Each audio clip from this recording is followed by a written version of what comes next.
This is at Mostly Linux on Mostly Gaming for Sunday, August 12th, 2018. Let's roll.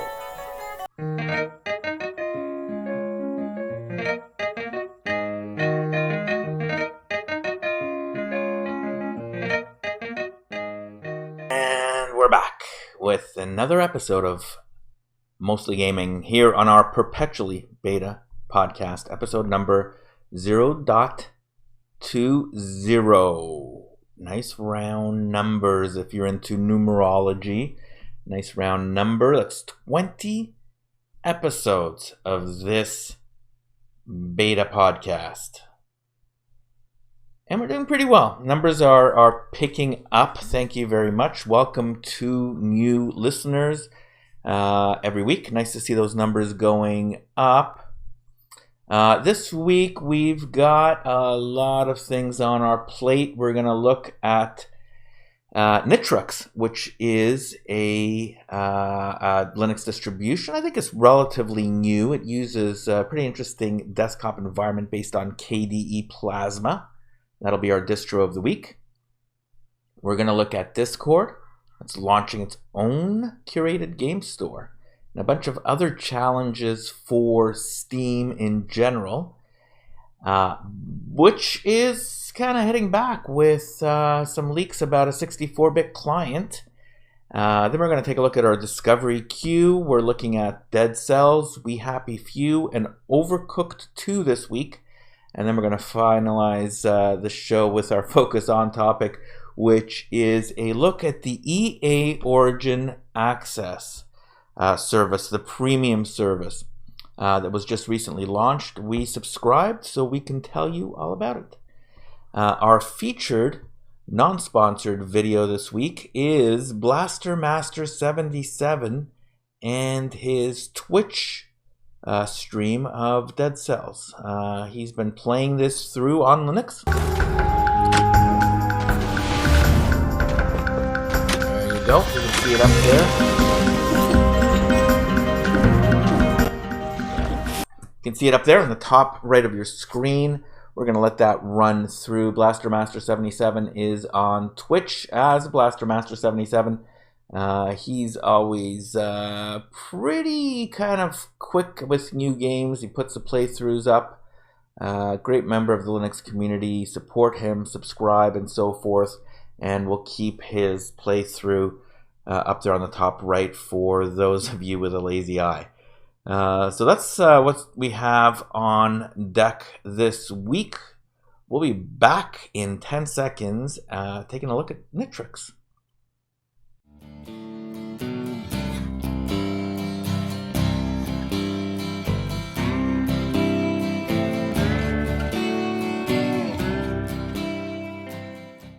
And we're back here. Our featured Linux distribution this week is Nitrux. You can see it loading up on our virtual machine right now. We've got it running on 4 gigs of RAM and 2 virtual cores. So, think of it as being, kind of a low-end laptop specs, and it runs pretty well, I gotta say, on those specs. Let's put it up to full screen, and there it is. It's based on Ubuntu or Kubuntu, the KDE version of 18.04 LTS for on Ubuntu. The desktop environment is referred to as Nomad. We'll kind of touch that up. Got an interesting little logo here. It kind of reminds me a little bit of the Bing logo, to be honest with you. I'm not going to spend much time explaining the installation. It was pretty straightforward. You download the ISO, you go through the options. If you've installed a Linux distribution before, actually even if you haven't, it's pretty straightforward. Seems to be pretty stable. I haven't had any issues with it, even on the light specs that I'm running it here. The App Store, the software manager, or the software center, is based on Ubuntu. However, it does not support snaps out of the gate for whatever reason. I was looking into that. They basically disable snap support in their software store. You can add that back in, of course, later if you like. The only kind of automatic kind of package system that they support in the vanilla flavor is app image. But I mean that could be a problem. I'm not a big fan of snaps myself. Yeah, I'll take that back. I find apps can make your system unstable. So I'm okay with not having that on. In terms of the aesthetics, if you like KDE, you will like this. Sorry, the desktop environment is referred to as the Nomad desktop. And I'm just looking here through a review by Martins D. Okoye on FossMint.com, who ran it through its test systems. He certainly did like the version. He's kind of waxing poetic about it throughout the article. I find I'm okay with KDE. I'm okay with GNOME. I go back and forth between them. This base configuration looks quite a bit like Elementary OS to me, very Mac-like in terms of the dock at the bottom. It's fully customizable. Gives you kind of quick access to your installed software and so forth. It uses the KDE built-in apps like Console and Dolphin and so forth. The default apps are pretty well the default apps that you would expect. And I would say overall, it's an interesting. Overall, I'd call this an interesting distribution. It's nothing out of the ordinary. To be perfectly honest, I would struggle to figure out why I would recommend this over Kubuntu or some other KDE flavor like Intergos. But they have made some adjustments to the desktop environment. They've got their own thing going here. If you're a big fan of app images or the overall organization, might be something you want to give a run on. So that's Nitrux Linux. It is, it's not high up there on the list of distributions if you go to Distro Watch, but good effort by the team there. And we'll keep an eye out on it as it develops. And, probably going to say it's probably not for me. But if you want something a little different, little new and a little fresh, absolutely give it a run. All right, we'll be back in 10 seconds here with our newsfeed.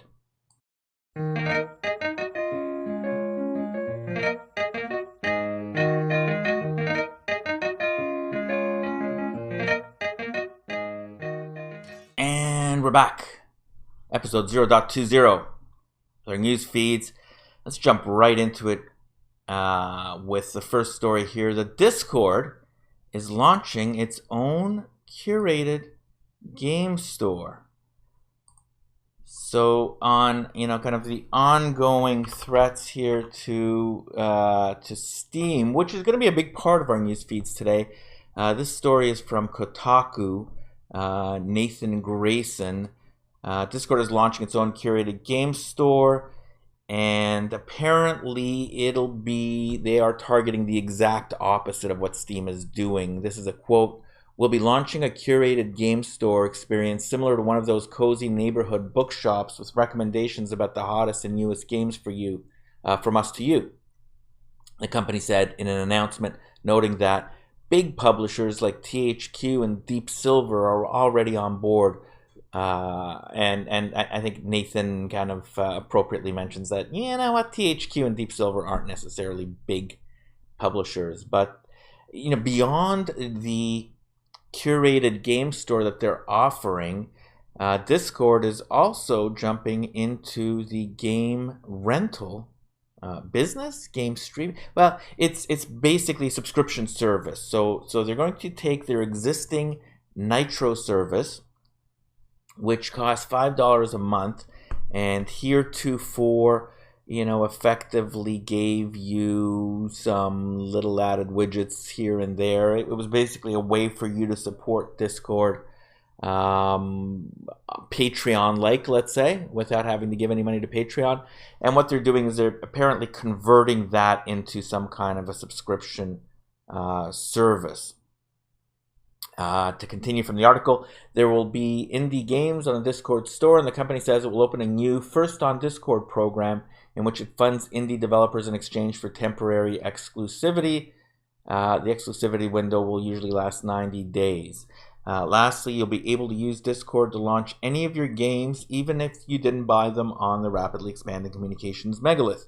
The new Universal Library feature will scan your machine for games and then handle booting all requisite launchers. So game streaming, they're coming, at the Steam store, kind of using their core strength to launch into it, and then offering a subscription service as well.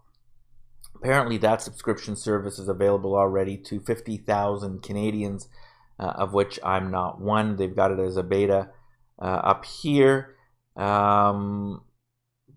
Basically they provide you games in a library, the same kind of typical games that you basically find on, Xbox Live Gold or PS and Pro, the PlayStation Network gives away. It's usually the same games on every service, or the Twitch is offering something like that as well. So lots of subscription services out there. Our focus this week is going to be on EA's service too.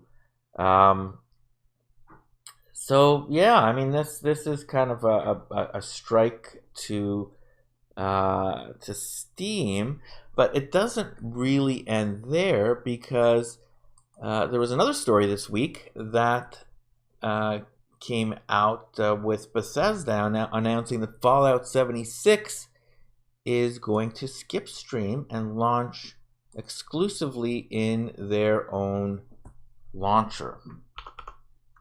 This story is from Ars Technica. The headline is "War Changes, Fallout 76 is series first in decade to skip stream." And then just basically reading quickly from the story by Sam Makovich. Bethesda has become the latest video game publisher to begin pulling a major game series from rivals' download services. The publisher's latest announcement about the online RPG Fallout 76 included hints to a first for a 3D Fallout game. It won't be sold via Steam. This was basically suggested earlier on. There were some rumors, and then they basically came out and basically confirmed in a direct statement that the PC version of Fallout 76 for both the beta and the launch will be available only via Bethesda.net, not on Steam. Of course, there's no native Bethesda.net launcher for Linux. I've been able to get it to run though through Wine, so hopefully that won't be an issue. Interestingly, just going back to our Discord story, there is a native Discord app on Linux. It's basically web browser packaged as a native app, which I'm fine with that. No mention though as to whether we're going to get any Linux love on the Discord store, and I'm going to keep an eye out on it. See where it is. It'd be nice to get some Linux love over on the Discord side, because I think some of the first games that they're launching in their subscription program, if we kind of take a quick look, do have native Linux versions.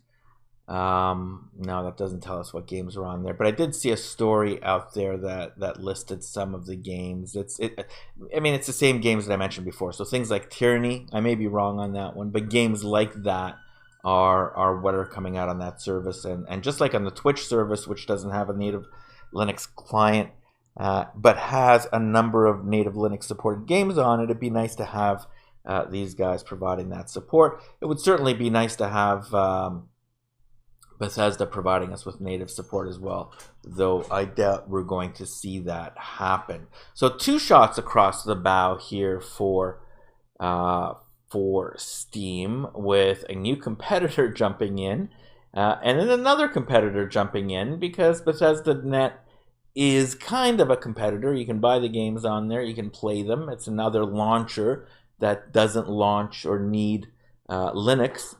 Epic, of course, has its own launcher now, so games like the hottest game in the world, Fortnite, doesn't go through the Steam system. By the way, for those of you that are big fans of Fortnite, go to Nitrux. Apparently it's now working on Linux, so you can get that to run.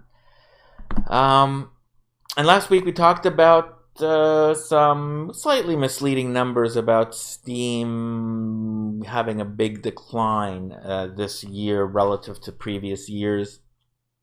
So are all of these things adding up to problems for Steam? You know what? It's possible, and I like competition, and we've talked about that before in terms of looking at the alternative launchers out there. Steam has certainly not been ahead of the curve here. They're not being proactive. They're not being overly competitive. They're slow to react. They're not leading edge. But they may be starting to act. We know that they launched their their chat system. It's kind of like a Discord-like system that they've embedded. They've recently put that in the stable Steam channel. And now there's a story out there that basically says that we might be seeing a 64-bit Steam client coming soon. This story is by Michael Larabelle at Phoronix. He says that it looks like Valve could be prepping to finally ship a 64-bit Steam client, possibly coinciding with their long talked about Steam UI UX overhaul, which is very, very long overdue. The Steam UI is atrocious. Going back to the Phoronix story, Valve today shipped a new beta release with just one listed game change, added support for shipping different binaries to 64-bit versus 32-bit operating systems and Steam self-updater. That was the only change. The ability for the Steam update to ship different binaries depending upon architecture would be a prerequisite for being able to introduce a 64-bit Steam client. We'd like to see that. There is really not much need to be launching with 32-bit support anymore. Look, even Raspberry Pis and things like that are 64-bit these days. Let's move on. Time to get into the future. Drive the bus, Steam. And beyond these changes, it appears that we've talked about this before, that SteamOS 3 beta may be launching soon based on Debian 9 stretch. So some activity coming out of Valve may be driven by this competition that is finally coming together in the marketplace. And as I said before, I would see that as being a very good, very positive, very good thing to see Steam getting off their butts and, getting their elbows up a little bit and competing, driving the market forward rather than harvesting their cash flow and waiting for the last possible minute for the threats to accumulate before they try to do anything. That's going to fail eventually. No, you can't maintain your market forever without being proactive. And that's our newsfeed this week. We're going to come back in 10 seconds with our Discovery Queue.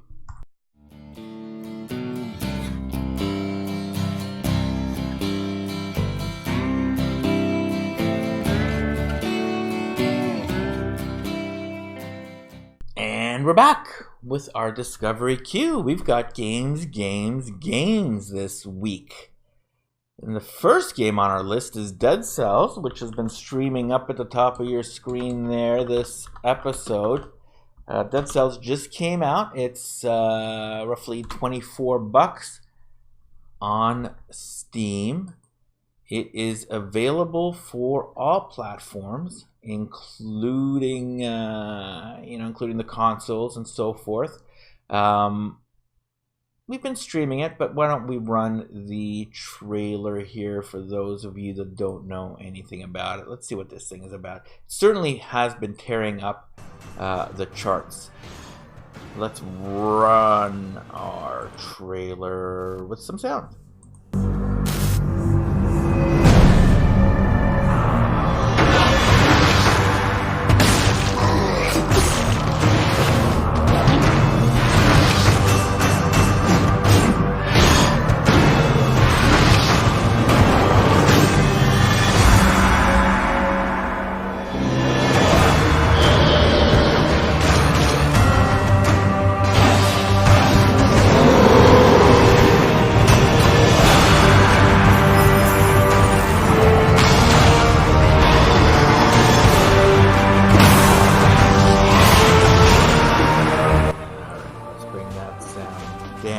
So Dead Cells, looking at it from there, seems to be certainly very Souls-like, inspired by Dark Souls for sure.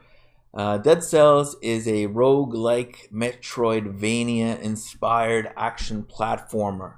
You'll explore a sprawling, ever-changing castle. Assuming you're able to fight your way past its keepers in 2D Souls-like combat. No checkpoints. Kill, die, learn, repeat. So basically, Metroidvania Dark Souls. We've seen this actually before.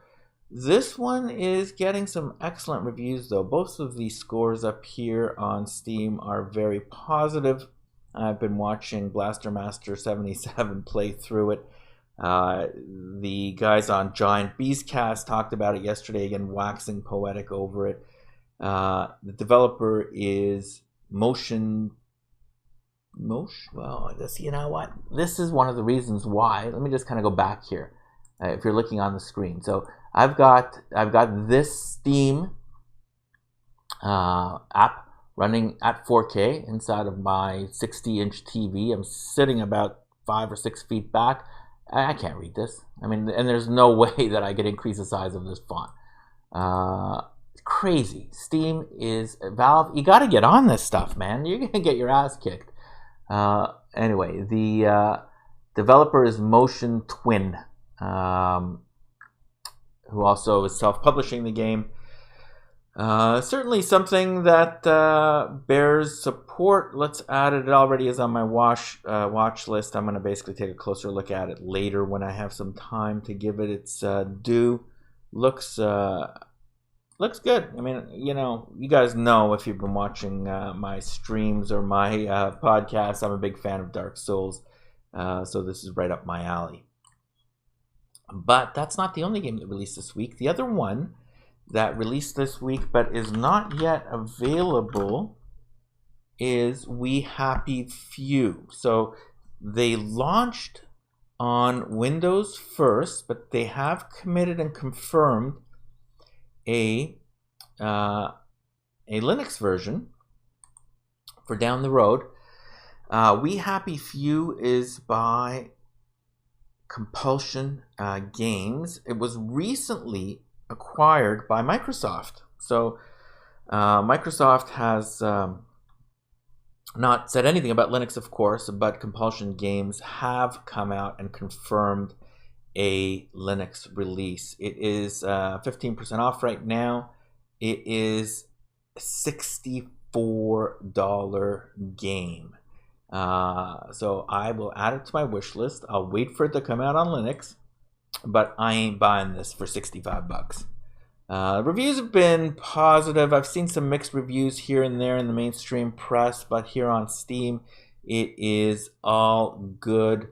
Why don't we take a quick look at this at this trailer.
You know, it certainly looks very interesting with some pretty kind of, you know, I mean, it's social commentary, and I kind of like that in games.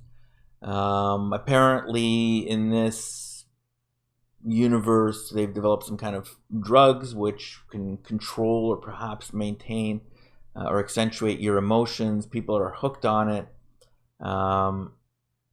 Very, very much... it reminds me of BioShock Infinite, and in terms of the art style and the overall look of the game. Yeah, I mean, I've been following it for some period of time. I would pick it up. I'm not going to pay $65 for this game. It's just doesn't feel to me like it's something that I'm going to jump out and pay $65 for. You know, instead of paying, you know, $20 for 3 other games that, you know, may be better. Like, particularly Dead Cells over here. Last game we're going to take a quick look at this week is Overcooked 2. I don't know much about this game. It has been getting also some very positive reviews. Let me take a look at the trailer alongside you here and try to figure out what is going on with this game.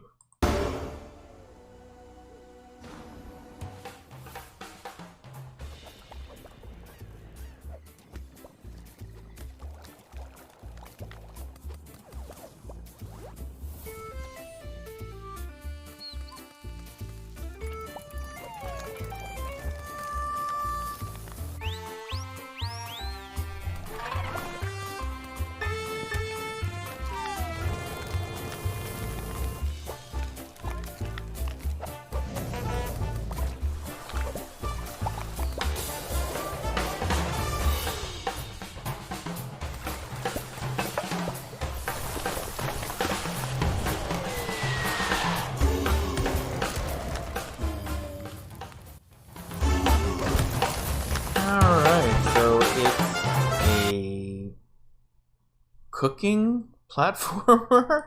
I mean, it's very unique from that perspective. Overcooked returns with a brand new helping of chaotic cooking action. Journey back to the Onion Kingdom and assemble your team of chefs in classic couch co-op or online play for up to 4 players. Hold on to your aprons, folks. It's time to save the world again. This came out August 7th by Ghost Town Games Limited. Mostly positive reviews. Full price is about $29. You can buy it with the in the Overcooked 1 and 2 bundle for a 10% discount on the combined games, which would set you back about $43. Full Linux launch day support as well. This is another game that's been, you know, very popular out there. I mean, it's certainly available for, I'm pretty sure it's available for everything, consoles, Switch, whatever. And, you know, a lot of these indie games are getting better coverage now that they're coming up and being available on the Switch as well. I guess it's just, you know, a market there that is very active for these types of games, and so they're being discovered better. And to the extent that many of the Switch games are developed with the Unity engine, we're seeing some great support for Linux on these games, and anything that basically makes it more viable for developers to create games from the revenue side, that then can be can provide Linux support for little to no cost, makes us better over here in this part of the world as well. Overcooked 2 is going to go to my wish list as well. Looks very interesting and certainly worth a try. We'll be back in 10 seconds with our focus on topic, which is a look at the EA Origin Access Premium service.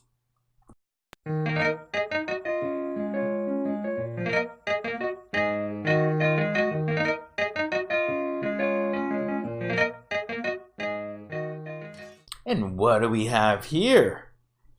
This is EA's Origin service, which is basically a combination of an online store plus Electronic Arts.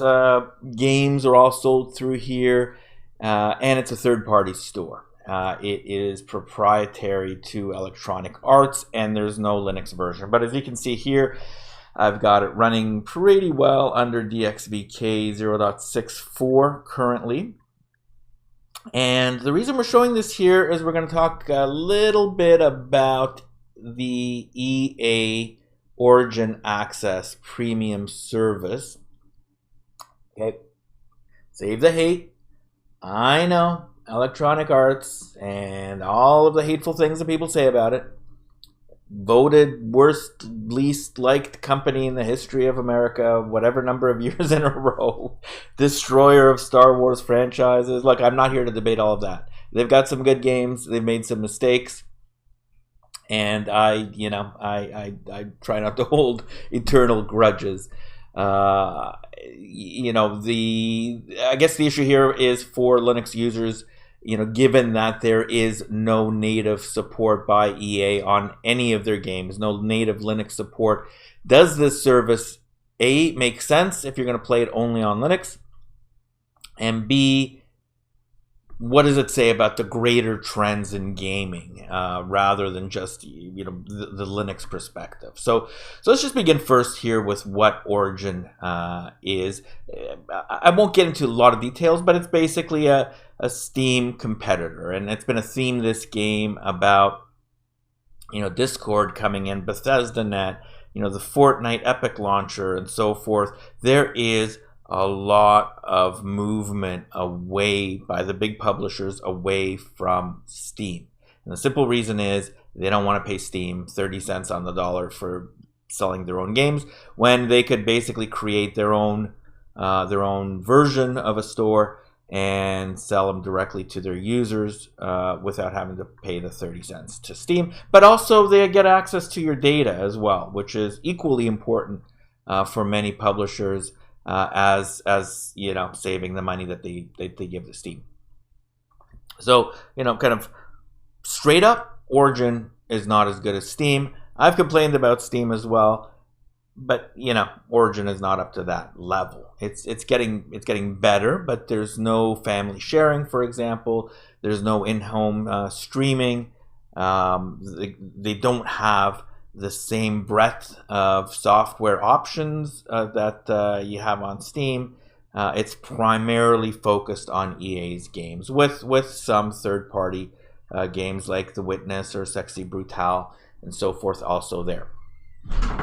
So that is, that basically is what Origin is. But that's not really our key here. The reason I want to talk about this is this Origin Access Premium. And what it is, it's basically a service that you pay $20 a month on, or $140 a year, which if you pay it yearly, it works out to only about $11 a month, which is a terrific price given that Electronic Arts is giving you access to all of its games, plus new games day one on launch. So Anthem, Battlefield 5, basically everything comes out day one. You get to play it, $11 a month. You can cancel at any time. Sorry, $11 a month is the annual price. If you want to pay $20 a month, you can cancel anytime. I signed up for the service and paid the $140 to get the discount. But the trigger for me to decide to basically go this route is the fact that they are giving out the premium or deluxe packages of each of their games, inclusive of all of the DLC, downloadable content, and so forth. So you don't have to basically get the game like you do, for example, on all of the competing services, including the Xbox and the other services that are out there. They give you only the basic game. You get, for the premium service here, the full game with all the DLC. And that to me is a clincher. Okay, if I'm going to get everything and I never have to worry about downloadable drops or you know, that stuff, and I'm paying $11 a month and I get all of your games and you give me the full game, I'm in. You've sold me, EA. Now, what was pretty interesting here about the service is that I already own a bunch of EA games that were in my library, and it was somewhat pleasing to see that the minute that I upgraded it over to the premium service, that the DLC that I had not acquired for all of my existing games immediately became available. So I could basically immediately go back, find my existing games, and upgrade them to the premium versions, and then play through some of the content that I had not yet played, which is kind of neat, you know, when you take a look at your stuff and all of a sudden you have a whole bunch of new stuff. The other thing is the game selection is, you know, reasonable. I mean, there's a lot of games in the vault. This is just my games that I've decided to basically favorite or download. But I mean, clearly you can see here that there's probably more games here than I can ever play. The ones that I'm most excited about are Battlefield 5 coming out soon, and Anthem, which is coming out in February as well. Again, full versions of both of those games.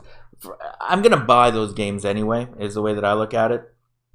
In Canada, the base game is about $80, and the ultimate version of the game can be anywhere between $120 to $150.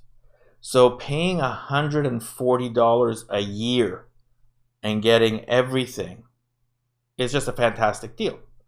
So I'm going to give credit where credit is due. Now, from a Linux perspective, does it make sense? Yes and no. There are a number of games that work, and there are some games that don't work. And you're going to have to basically take your chances, because this is not a native Linux platform. And there's no guarantee, there's no support. You know, you can't complain if something is broken. You have to rely on the community to basically fix it. Now, having said that, many of these games do work under DXVK. Your frame rates and your things are going to basically differ depending on what's happening out there. But, you know, games like Battlefield 1, for example, do work. Darksiders works pretty well. All of these games. The only one that I haven't tested of these games right up here is Battlefront 2. Haven't installed that yet. I would love to see that working, but you're going to take your chances, right? So some games are going to work, some games are not going to work. The older the game, the more likely it is to work very well. New games might take a while for them to be fully compatible.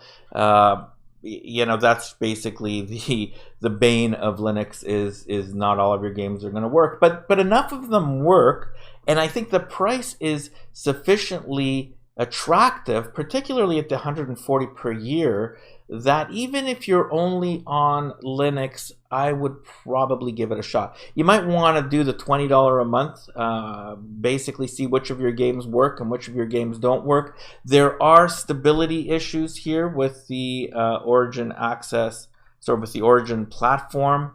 It's not rock solid. I've had it crashing on me while I'm running it. Sometimes I got to run it a few times. When it works, it works. When it doesn't, it doesn't, and you got to reload.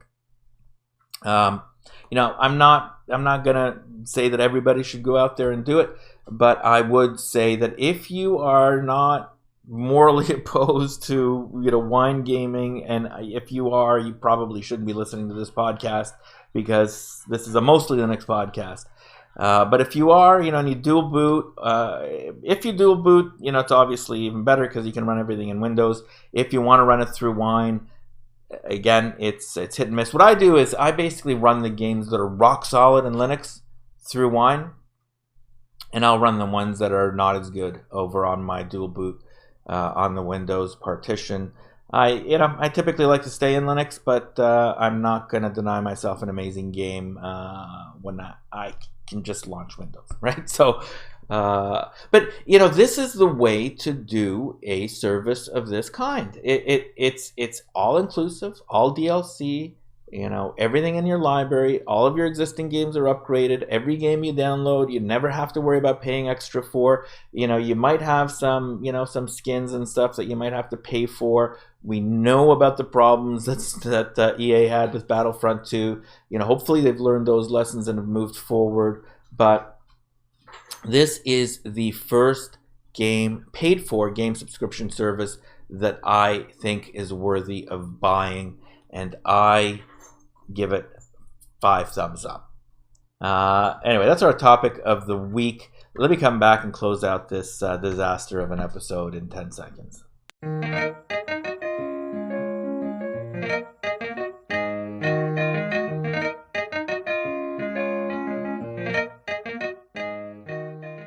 And we're back. Thank you for sticking with us here on episode 0.20. This is I think it's going to end up being a shorter version or shorter episode than our normal ones.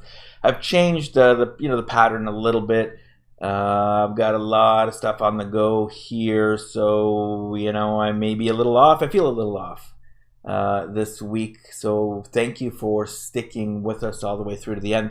Let me just kind of go through our social media here for anybody that wants to follow us. First of all, we're at mostly_Linux on Twitter.